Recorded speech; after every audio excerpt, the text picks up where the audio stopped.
It's the weekly show about Pro AV with the hottest news in the AV industry. It's rAVe TV. Give it up for Steph and Gary. Steph and Gary. I'm not muted. I am unmuted. Hey, good morning, everyone. This is Gary K, and we are here for rAVe TV, the AV industry's only weekly live TV show that comes to you globally at 9 a.m. Eastern, which means in the UK it's like 2 o'clock, and in the rest of Europe it's 3 o'clock, and Sure. California's still asleep. Yeah, absolutely. Hey, Which is why Tim, I want you to show everyone. This is Your Tim coffee Albright. cup. How big his coffee cup is. It's like a 78 Because ounce it's coffee 8 cup. o'clock in the morning where I am, Gary. And Yeah, 7 he's on o'clock Central for real Time. because of stupid daylight savings time. Oh God, I hate daylight savings time. Can I? Me Oh, I too. love Say it. that. I'd rather Oh, it it's be horrible. I'd rather it be light dark later. Then keep it.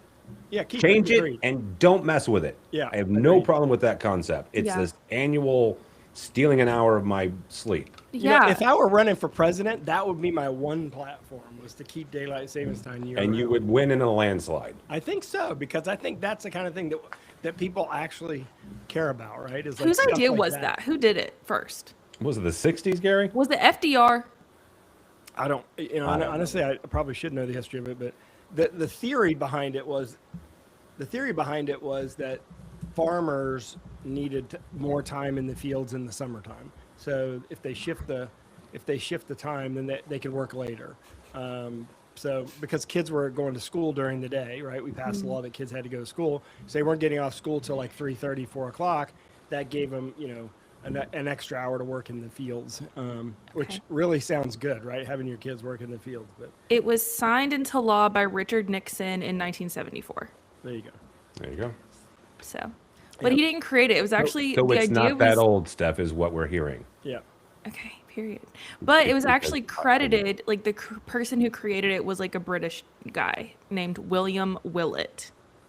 And he created the concept in 1907, and Benjamin Franklin also suggested earlier rising in 1784, which I remembered Ben Franklin talking about it. Yeah. But So it took us like 200 years to adopt it. Like that seems Yeah. kind of odd. yeah. That's Well, don't we're know. the United States. We like don't really do anything until like forced. So yeah. Yeah, we're still working on the metric system. please give us the metric system. You know what? Really? If I ran for president, that would be my platform, that we adopt the metric system, because why? Why do we need to be different for? It's like us in 3 countries, dude. Yeah. Yeah. I just remember when I was a kid, my teacher saying, you need to learn it because otherwise you're not going to be able to do anything without it, because that's going to be the thing. And the other thing I heard was soccer is going to be the biggest sport in the United States of America by the time you're my age. And neither one of them have happened. How's that going for you? For it? I know, exactly. Right. Anyway, yeah, well, we're here to talk about AV news. Yeah. I know Steph has a plan, but one of the things I'm excited about is we're going to announce the ISE Best of ISE Awards, right, Steph? Yes. So I wanted to give away 5 of our overall awards here on this broadcast. To see the rest, there's like 30 total. Check out ravepubs.com at 12 Eastern. So whatever that time is for you, I'm not doing all that math. 12 Eastern is when you can see all 30, but here let's share our 5 overall awards. Best Breakthrough Innovation. Big shout out to IPMX. This was the first year that it was here as a standard, and it was definitely there at ISE. It is literally all I heard about. So Really? had Is to, that all you heard about? Like, I mean, okay, I heard about other things, but no, like, but I mean, what I'm asking is like, how many, were there a bunch of new brands with IPMX? That's what I'm asking. yeah. And they had just gotten off their interoperability study. Conference, yeah. Yeah. Yeah, I mean, So- I guess what's unique about it is that it isn't, it gives us an AV over IP standard. But Tim, you and I have talked about this. Steph, I know you've heard me talk about this. Extron and Crestron have not adopted it, and I No. don't believe it'll become a standard until one Until or one both of of them. those Yep. companies adopt it. I agree. And I Like, have in hope. in other words, it's a standard, but I don't believe it'll be. You don't know that widely it'll like be adopted. the one. I Yeah. mean, like, And I have no idea behind either company, right? But my sense is nobody big like that it was going to jump in early. They were going to wait for the interop to happen, right? To prove it. Now that they've done that, we'll have to wait and see over the next couple of years. Agreed. Right. But to me, this was the one breakthrough that I saw. I didn't see anything else that really fit this mold. So most impactful use of AI. And by this, I mean AI that's actually helpful in a space, goes to HP Poly's Voice Score AI. It is very, very cool. I highly recommend that you guys go check it out and check out the videos that we have on it on rAVe Pubs. This is incredibly helpful in the meeting room space. Eco Forward AV Award. Shout out to Nathan for having on it a few minutes. But Logitech has really, really put like their money where their mouth is when it comes to being ecologically friendly and really, really being sustainable, because I did not see any other company on the show floor that would bring the same pieces of the booth and reuse them year over year. I think that is incredible. And also how sustainable that they make all of their products. It is so much more than the packaging. Big shout out to Logitech. One thing I'll mention about Logitech about that we mentioned, I don't know, a couple of years ago, maybe 3 years ago about this, but they actually are publishing sort of like how they're doing it, like exact, because they're doing it end to end. They're talking to their suppliers about being, sustainable. Really, that's really what they're talking about. They're talking to their suppliers, but then they're living it so that they want the suppliers to be sustainable, but they also are doing it with their own products. We're using, as little virgin plastic as possible, using recycled components in other places, making the products recyclable, having a system for you to process them, all that kind of stuff. So, and they made that public, meaning they're saying, look, we don't care if you compete with us or you're in another segment of the market. Here's how we're doing it if you want to learn how to do it yourself. Yes. And here is the best demo. That goes to Sharp for the LCD 4000. And here's the thing. This is an old product, but Sharp's entire thing was, look, this thing has been running for 175,000 hours, and we have it in our booth. It was in the Vienna airport, and now it's ours. Any product that is running that long and still works, that's going to get the best demo from me on the show floor, because that is incredible. That shows how well your products are made. Yeah, and there's a lot of demos on the show floor, Tim. A lot of new stuff is demoed and really cool setups, but you got to hand it to Sharp in this one, because this is a monitor. They literally physically took the same monitor, as Steph said, that was mounted in the airport, a 24/7, 365 installation, and showed it in their booth as hey, proof of concept of this is a multi-sync monitor, and this is a product that's been running for 20 straight years. And if we can build a product running 20 straight years, you can trust us for the rest of the products. That's the kind of thing Apple does. It's not the kind of thing that you expect companies in our industry to do. When it was coming to this, and we were thinking about like, okay, a demo that really stood out to us, this was the one that I kept thinking about, because this is the one that like stuck in my brain the first time I saw it. Yeah. No, I think I agree with you. I think it's very well done. I mean, but we're giving awards to a lot of different companies. We're doing a lot of different things, and I think these little previews will kind of tease you a little bit to go check it out at ravepubs.com at noon today. Yep. And the last one I want to give is best prototype. That goes to Daktronics. They had a 0.18 millimeter micro LED on glass, and it was such a beautiful prototype. My eyes could not even truly understand how narrow of a pixel pitch that was. So definitely check out the rAVe video on that, and to see the rest of who wins all of our awards, go to ravepubs.com at noon Eastern today. So yeah. All right. We are going to go into a ViewSonic commercial really quick. Big shout out to ViewSonic, our sponsor and partner for this show. And we're going to come back and we're going to talk about South by Southwest. Yep.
All right. I think we're going to bring on Nathan, right? Or are we going to talk about South by Southwest first? Don't tell her. Don't tell her that she's. Yeah, let's muted. not tell her she's muted. Hey, why don't we just keep going? Anyway, we got Nathan Catino from Logitech on. Hey, Can you see us backstage, Nathan? I can. Okay, Yes, so did you absolutely. see Logitech got an eco-friendly award from us? I did. I was surprised. I was like, "Is this the reason why they had me on?" Or was it just a No, coincidence? I couldn't figure that out. it's kind of ironic too, right? Because it wasn't planned, and we had, as you know, we had signed you up to come on long ago. But I'm going to be at South by Southwest. I'm flying out of here Friday morning. Tim, I think you're flying out Thursday night. Is that right? I'm flying out today, actually. Today? I will be Okay. with Nathan tomorrow morning. Yeah, It's gonna see and you better. so Logitech has a big presence at South by Southwest this year. Steph, are you back with us? I hope so. there you go, there you Silencing go. me during Women's History Month is crazy, by the way. What's that? I said silencing me during Women's History Month is crazy. I don't know. You're playing a card there, I think. But anyway, we'll come back to reality here. But anyway, we wanted to have you on. Number one, congratulations to all that Logitech has done, really in the last decade, but certainly since the pandemic. Yeah. I think you're one of the brands that kept our world running. I imagine that there are more Brio cameras on top of people's monitors than any other camera in the world, based on the Absolutely. numbers I saw coming out in 2021 and early 2022. Obviously things have changed since then. More people are in the office, which makes it a lot more complicated. You know, it's easy when you're in the office and you have control of your environment. It's much more difficult. And you guys have come out with some really cool products since then. And really, you're the only company that is truly an accessory company in our industry. I know you don't want to call yourself that, but it's hard to be what you have become. Yeah, I think. Listen. Accessories is a massive business for us as well today, right? But I think when we got into video in a big way, we felt like we could really, truly take a stab at making the overall experience better, and that's what we're really kind of focused on, between desk to mobile to large conference room, right? You've seen our products, so we're continuing to try to, build out that entire portfolio. So, Yeah. thank you for the sustainability award. I feel like we've done a significant amount. We're not there yet, right? We still have a lot more to do, Absolutely. but definitely getting there. Yeah, no, y'all are making really, really great strides. So I was happy to get to recognize you guys for that. So tell me a little bit why you guys are attending South by Southwest, because this is not an AV trade show. This is about culture. This is about creators. This is about startups. So Nathan, what does Logitech learn from being in that environment that you wouldn't get from an Infocom or an ISE? So good question. I would say so. Our consumer division has been here off and on over the years, right? And it's been probably smaller trade show type things. But our customers are changing. There are more creators. We've, like Gary and I and Tim, we've talked about broadcast studios. Like they're building them in corporate studios for like the last couple of years. It's been a big Yeah. deal. Home studio stuff like that. So now the creator has essentially moved, right? It's not just publication companies or agencies. It's actual, like me and you, that are sitting at a company running a business and actually having to create content. So we're trying to basically reach out to folks, because like we're not only getting visible through IT now. Like people are watching us on TV, they're going to trade shows, and this is a big event. This is a big event where a lot of creative types are coming. South by Southwest EDU is happening right now as well, and then you have the Innovation Center happening. So it's not just all fun and games, right? Southwest by Southwest is an actual business event now as Yeah.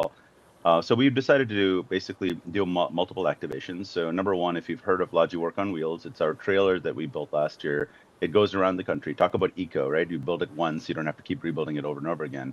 Well, there's the gas, you drive it around the country, right? But so that will be right on 4th Street and Brazos, and that's basically right next to the Innovation Hub. So as folks are coming into the Innovation Hub, they're checking out some of the other trailers, they're checking out all the activations that have come in, talk to our engineers, see some of our technology live. And then we decided to build this thing called the Logitech Logi Work Lounge, I should say. It is on 7th and Congress, and it's basically in Caroline's upstairs. So we basically rented out the whole space. We've converted the whole space into a workable area. So the thought process was, it's going to be noisy, right? That's South by Southwest. Yeah. If you can't find a spot to work, if the internet's not working really great at your local coffee shop, you have to register. So, we'll give you the link to that. So if you can send that out, it would be great. Sure. But basically, you register, you show up, you can have a beverage, you can chat with our engineers, with our creative people. And I'm actually going to see Gary on Friday and actually Tim on Thursday because I've set up a full mobile podcast studio. So if anyone wants to check out how we built it and what we built and all the components of it, I'll be happy to talk to you. But I'm the host of that show, Unscripted, That's awesome. which is a Logitech B2B show. So that will be there for 2 days as well. So we're trying different things. We're trying to get to different customers. And I think this is just a great, great media event and actual event to go to. That's awesome. And Tim and Gary, tell me a little bit about why you guys are attending this year. Because Nathan asked me.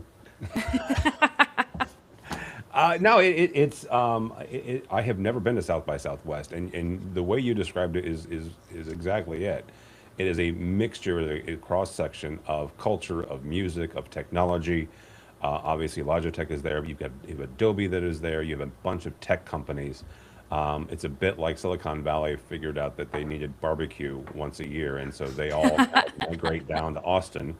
But no, it's going to be a really great event and really more of an education for me. That's cool. Because what you and Nathan were talking about is that content creation part is absolutely migrating away from the big ginormous multi-million-dollar studios into people's homes, into remote locations, into the ability to pack everything up into a case and take it wherever you go. But for us, it's really important to learn about that because the folks that read AV Buyers Club, the people that read AV Nation, they're doing this, right? They're tasked with putting these systems in their corporate facilities. Absolutely. And Gary, you're taking your class. Is it a whole class or just some students? Most of a class. I'm taking 12 students from my new media technologies class here at the University of North Carolina. And those are students I've had now that would be their second or third semester, maybe most of them third semester. And I'm taking them because, obviously I like to push a lot of my students into the world of technology. I mean, you're a former student of mine, Steph. That's true. A number of my former students work not just for me, but for companies in the industry. I think our industry is kind of like the best kept secret, but I think there are fringes of technology that are that way. And South by Southwest is a great place because you actually get to. There's a lot more time to talk to. It is noisy, as Nathan said, but it's a lot more time to talk to individuals and sort of build relationships. Absolutely. And a lot of the brands like Logitech are hosting.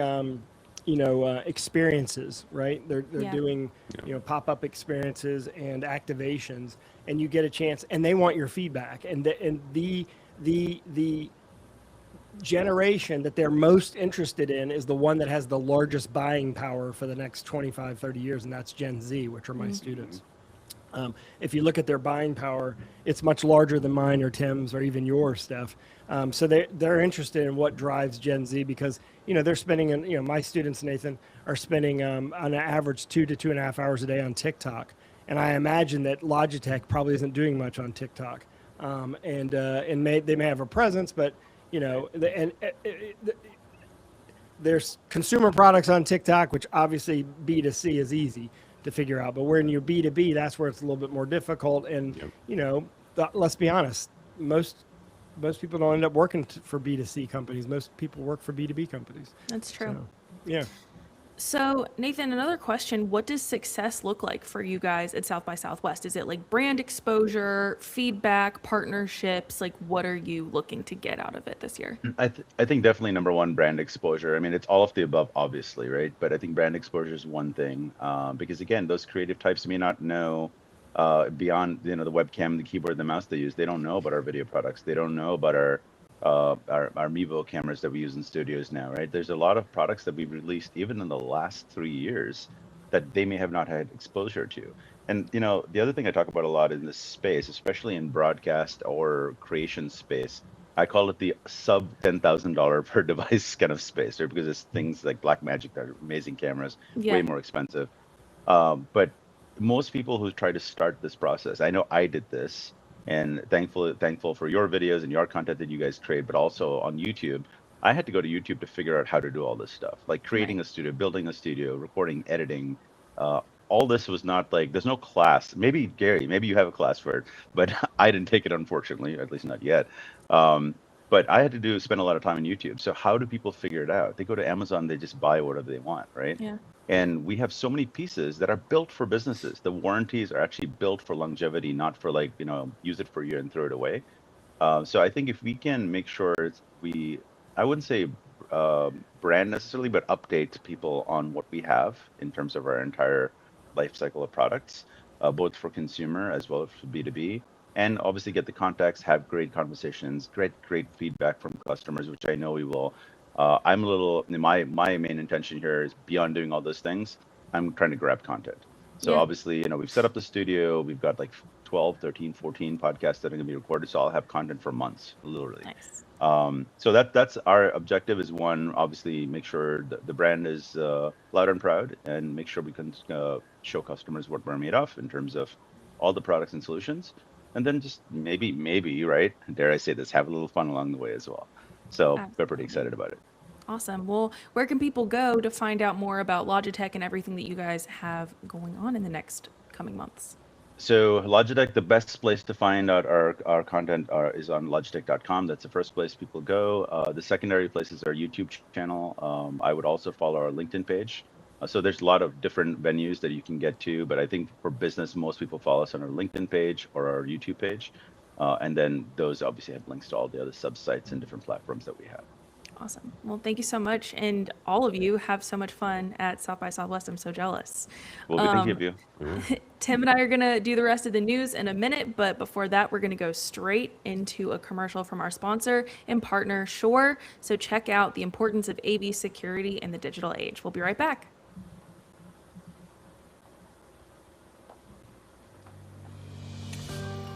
In today's technology-driven world, audio conferencing equipment is central to seamless communication, effective presentations, and remote learning or working. But when it comes to securing these AV devices, many institutions fall short, treating them differently from their laptops and other IT equipment. This oversight can put your entire network at risk. It's time to bridge this gap and approach AV device security with the same rigor. Securing AV equipment is more than just a safeguard. It's a strategic move that enhances your organization's reputation, protects sensitive data, and ensures operational continuity. Here are 3 reasons why AV device security is essential. Data protection, network integrity, operational continuity. Implementing robust AV security involves 4 key steps. 1. Network segmentation to isolate AV devices to minimize risk. 2. Stay protected with updated firmware. 3. Strong authentication and encryption. Set and use complex passwords and encrypt data. 4. Establish and educate on AV security policies through training. In an era of sophisticated cyber threats, a proactive approach to AV device security is not just smart, it's essential. Secure your AV equipment, protect sensitive information, and ensure your organization is ready for the future.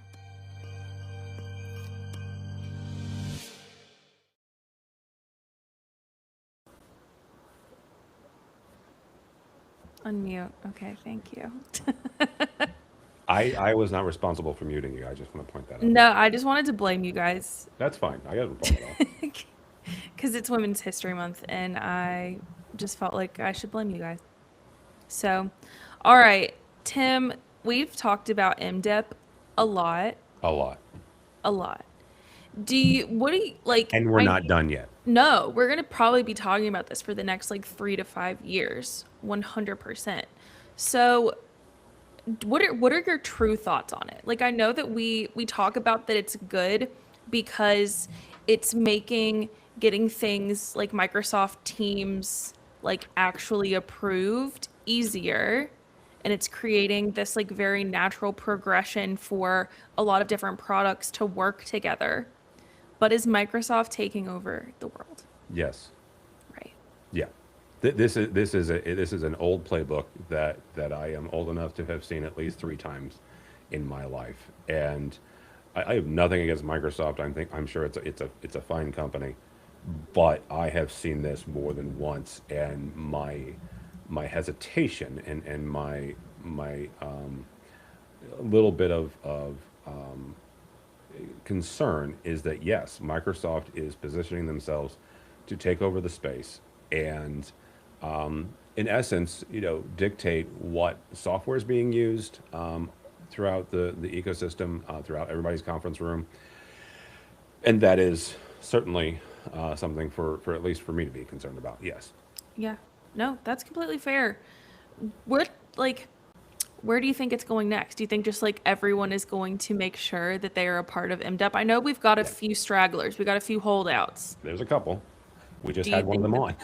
are they just going to get strong armed into it? Like, what do you think? I honestly, this is Tim's 2 cents. I think Tim's that by the time it's all said and done, and I don't know if it's a year, I don't know if it's 2 years from now, Microsoft will eventually say, if it is not MDEP, it is not going to get Teams approved. Period. End of sentence. That's what I think. Why would they? You know, at like that point- from Microsoft's point of view. Yeah, at that point, you have to make a choice. If you are a manufacturer, you can either say, okay, yes, certainly we're gonna go down the MDEP road, or they could say, you know what, forget you, Microsoft.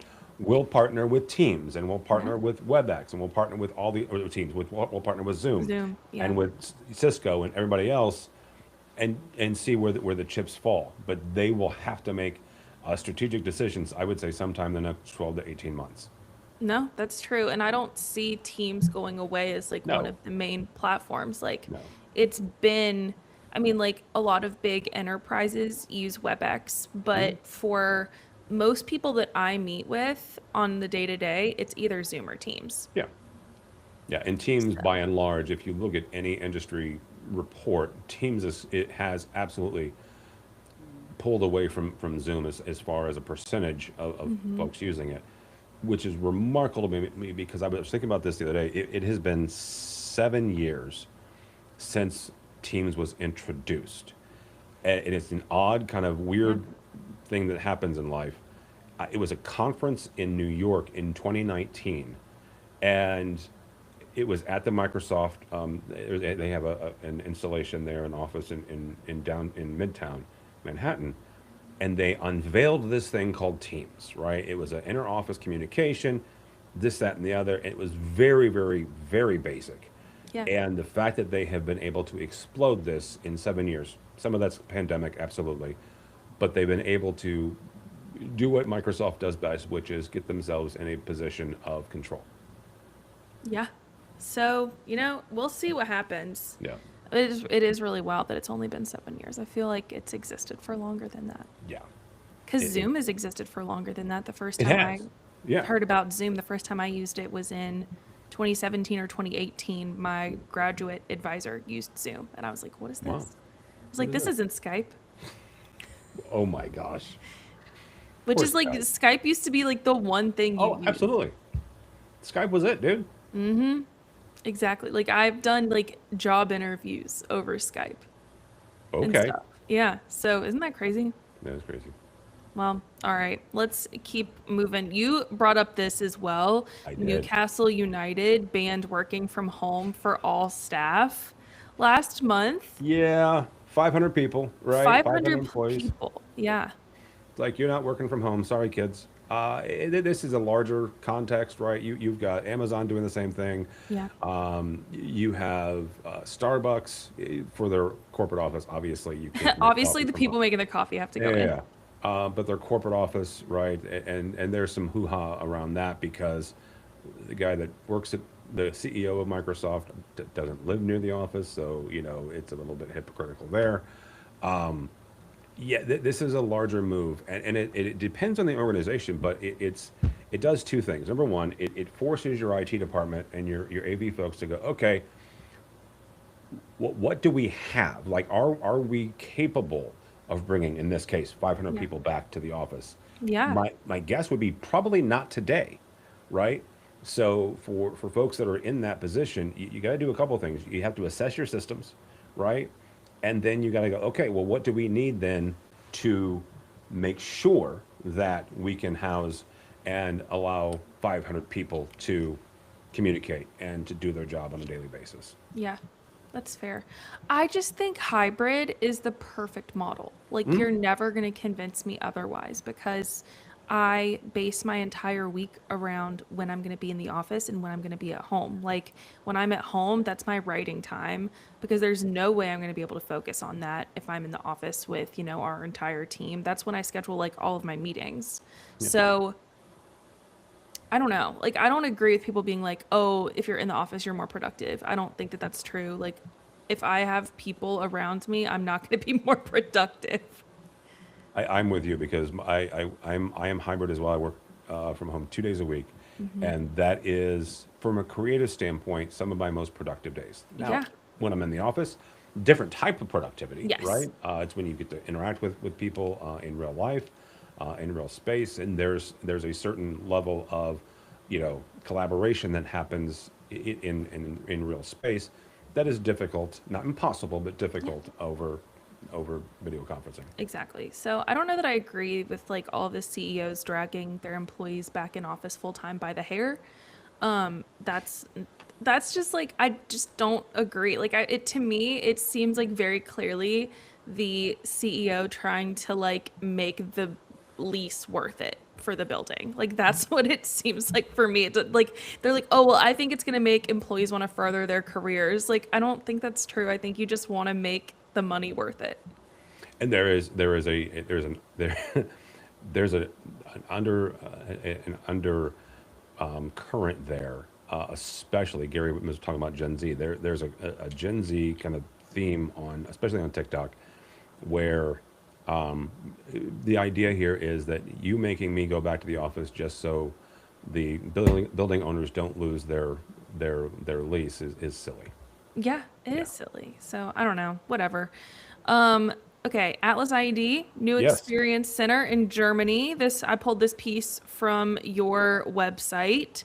So that's actually pretty exciting for them. They're kind of Yeah. expanding their global footprint in a big way. Yeah, this is direct extension of their partnerships with Fine and with a number of other manufacturers. But Atlas has done some leaps and bounds over the last, let's say, 5 years when it comes to the global. Now, they were already global. A lot of airports. One of the aspects of Atlas IED is mass notification.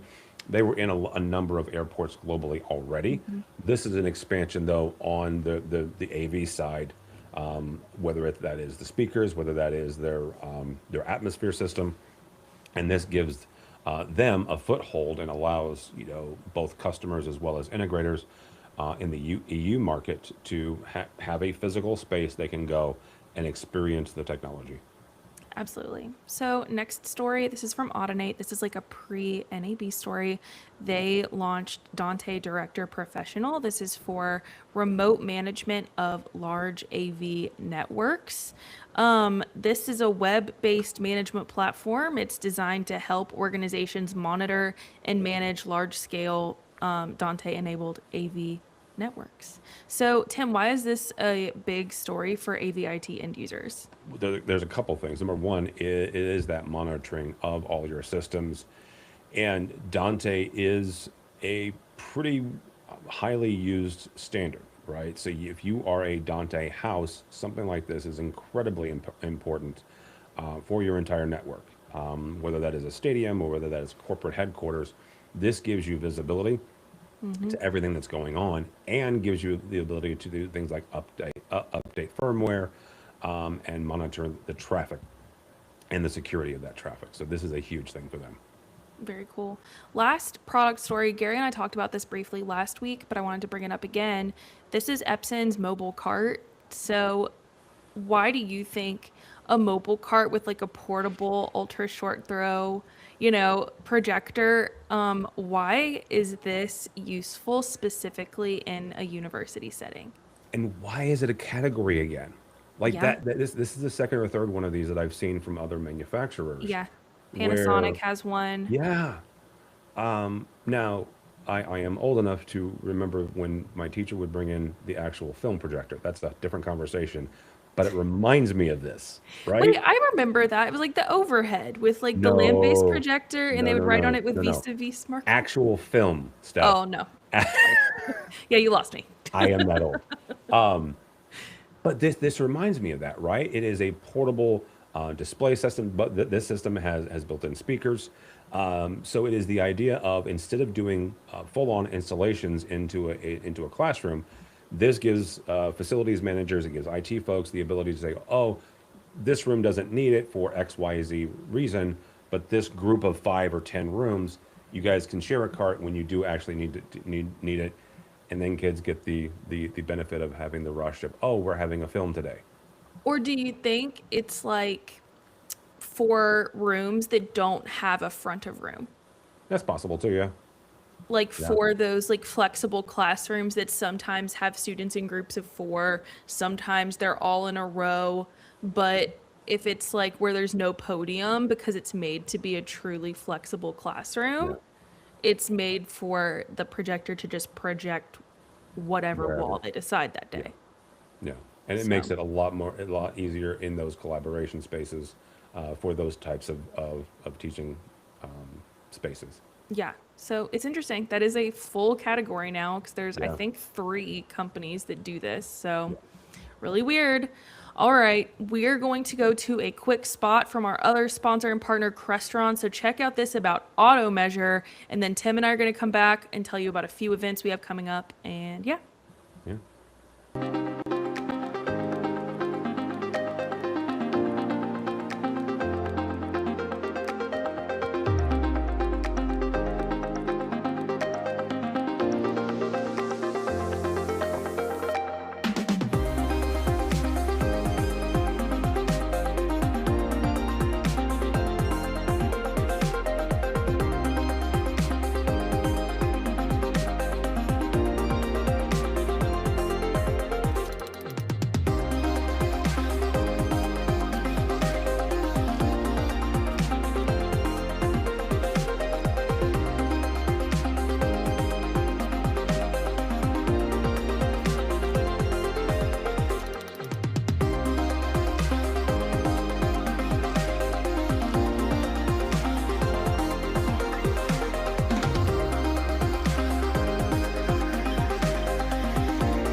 All right, final few minutes of the show. Let's talk about a few of the virtual events we have coming up. The first one is Rooms That Respond.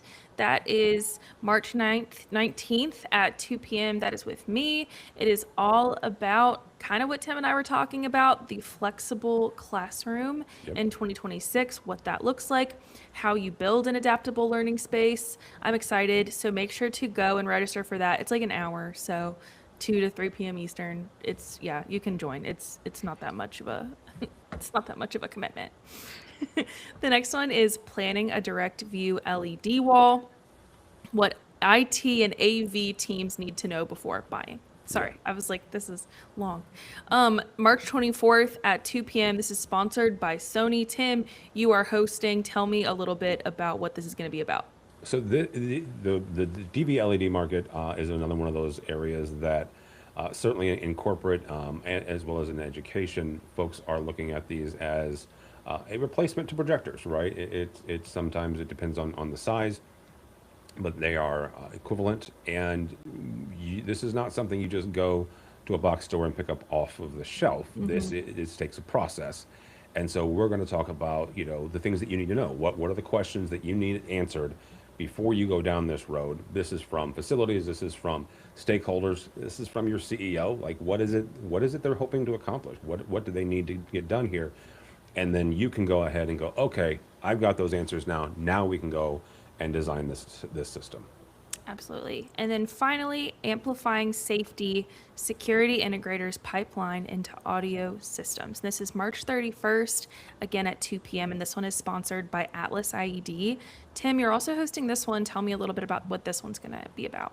Security is an interesting thing because you and I are both going to ISE West, which is a Yes. huge security show. And Atlas has been in that space for a number of years.